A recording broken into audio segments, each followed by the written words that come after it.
ধানমন্ডি ৩২ ইস্যুতে এবার সবাইকে শান্ত হওয়ার ডাক মিজানুর রহমান আজহারীর। শান্ত হয়ে দেশ পুনর্গঠিত করতে সকলকে আহ্বান জানিয়েছেন তিনি। সামাজিক যোগাযোগ মাধ্যমে নিজের অফিসিয়াল ফেসবুক পেজে মবক্রেসি থেকে সকলকে সাবধান হওয়ার ডাক দিয়ে একটি স্ট্যাটাস দেন তিনি। নিজের দেয়া এ পোস্টে আজহারী বলেন, মবক্রেসি দেশকে অস্থিতিশীল অবস্থায় নিয়ে যেতে পারে, এখানেই থেমে যাওয়া উচিত। এরপরে ইংরেজিতে সকলকে আহ্বান জানিয়ে তিনি লেখেন, লেটস রিবিল্ড আওয়ার নেশন। পোস্টের কমেন্টসেও বিশেষ বার্তা দিয়েছেন ডক্টর মিজানুর রহমান আজহারী। লিখেছেন, এমন অদূরদর্শীপনায় যেন মত্ত না হই যা আমাদের এগিয়ে চলার পথকে রুদ্ধ করে দেয়। কোথায় থামতে হবে এটা বোঝাও অনেকটা পথ পাড়ি দেওয়ার সহায়ক। দেশকে এগিয়ে নিতে চাইলে, অভ্যুত্থানের ফসল ঘরে তুলতে চাইলে প্লিজ এবার শান্ত হন।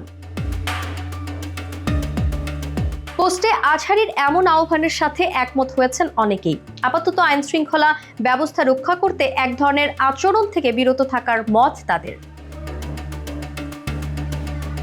৫ আগস্টের পর মব জাস্টিসের ঘটনা কিছুটা কম থাকলেও গেল বৃহস্পতিবার নিষিদ্ধ ঘোষিত ছাত্র সংগঠন বাংলাদেশ ছাত্রলীগের উদ্দেশ্যে ভাষণ দেওয়ার ঘোষণা দেন সাবেক প্রধানমন্ত্রী শেখ হাসিনা। এর পরিপ্রেক্ষিতে বিপ্লবী ছাত্র জনতা আওয়ামী লীগের কর্মকাণ্ডের প্রতিবাদে ধানমন্ডি ৩২ নম্বরে বঙ্গবন্ধু শেখ মুজিবুর রহমানের বাড়িটি ভেঙে ফেলেন।